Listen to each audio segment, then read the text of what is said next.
اسماعیل بن ابراہیم نے بیان کیا، ان سے ایوب نے، ان سے محمد نے اور ان سے حضرت انس رضی اللہ عنہ نے کہ نبی کریم صلی اللہ علیہ وسلم نے فرمایا، جس نے نماز سے پہلے قربانی کر لی ہو وہ دوبارہ قربانی کرے۔ اس پر ایک صحابی اٹھے اور عرض کیا، اس دن گوشت کی لوگوں کو خواہش زیادہ ہوتی ہے۔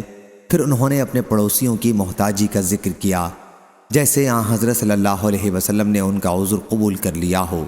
انہوں نے یہ بھی کہا کہ میرے پاس 1 سال کا ایک بچہ ہے اور 2 بکریوں سے بھی اچھا ہے۔ چنانچہ آن حضرت صلی اللہ علیہ وسلم نے انہیں اس کے قربانی کی اجازت دے دی، لیکن مجھے اس کا علم نہیں کہ یہ اجازت دوسروں کو بھی تھی یا نہیں۔ پھر آن حضرت صلی اللہ علیہ وسلم 2 مینڈھوں کی طرف متوجہ ہوئے۔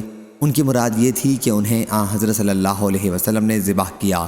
پھر لوگ بکریوں کی طرف متوجہ ہوئے اور انہیں ذبح کیا۔ صحیح بخاری حدیث نمبر 5561۔